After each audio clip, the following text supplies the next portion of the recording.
8x minus 7y plus 6 = 0 என்ற கோட்டின் சாய்வு மற்றும் y வெட்டு துண்டு ஆகியவற்றை கணக்கிடுக. சமன்பாடு சொல்லலாமா? சொல்லுங்க சாமி.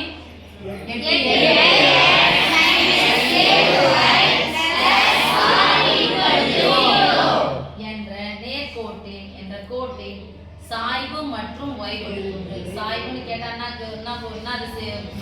எடுத்துக்கணும்? y வெட்டு துண்டுன்றது என்னது? அப்போ m-ஐயும் c-யும் கேக்குறாங்க. ஒரு கோட்டினுடைய சமன்பாடு என்ன ஈக்குவல் ஃபார்ம்ல எழுத போறோம்? என்ன y இருக்குங்க பாருங்க.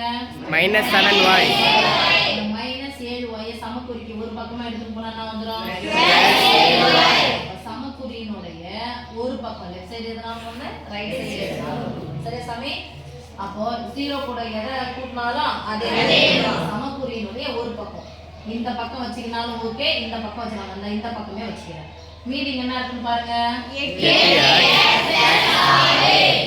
+ 7க்கும் yக்கும் நடுவுல என்ன குறிமா? பெருக்கலா இருக்கிற 7 இந்த பக்கம் வந்தா ஈக்குவல் போட்டுக்கலாமா? ஈக்குவல் போட்டுக்கோங்க. இங்க என்ன இருக்குது? y. இந்த பெருக்கல் 7 இந்த பக்கம் வந்துச்சுனா வகுத்தல் 7 இருக்கும். இங்க என்ன இருக்கு? எத்தனை உறுப்புகள் இருக்கு பாருங்க? 2 உறுப்புகள். 2 உறுப்புகளுக்கும் இந்த 7 ஆனது சொந்தம். 8 இருந்துச்சுனா ஒண்ணோட முடிஞ்சிடும். ஆனா பிளஸ்ஸும் மைனஸும் வந்துச்சுனா அது இன்னொரு உறுப்பா இருக்கும். அப்ப அந்த பெருக்கல் 7 இந்த பக்கம் வந்துச்சுனா வகுத்தல் 7 மாறும். அப்ப வகுத்தல் என்ன? 8x / 7 8x / 7 +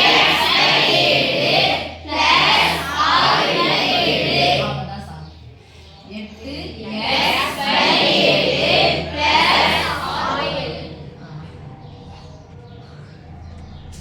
8x / 7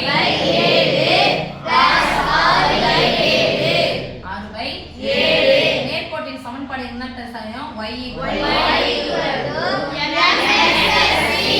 mx + c. இதான் நம்ம நேர்கோட்டின் சமன்பாடு. mx + c என்ன எழுதிக்கணும்? அதுக்கு ஏத்த மாதிரி இங்க எழுதிருக்கேன். y mx + c. சமக்குறிக்கு ஒரு பக்கம் y இருக்கு, இன்னொரு பக்கம் mx + c இருக்கு. அவ்வளவுதான். அது லெஃப்ட் சைடு ரைட் சைடு சொல்லிட்டு போட்டு குழப்பிக்க வேண்டிய அவசியம் இல்ல. இப்போ இங்க என்ன எழுதிருக்கணும் அதே மாதிரி இங்க எழுதிருக்கேன். இப்போ y mx + c. பிளஸ்க்கு பிளஸ் இருக்கு, c க்கு பதிலா என்ன இருக்குன்னு பாருங்க. 6/7. 6/7. x க்கு x இருக்கு, m க்கு பதிலா என்ன இருக்கு பாருங்க. 8/7. புரிஞ்சுச்சாமா? This m ன்றது என்னது? சாய்வு. அப்ப சொல்லுங்க. சாய்வு m = சாய்வு m = 8/7. அடுத்து என்ன சொல்றோம்? y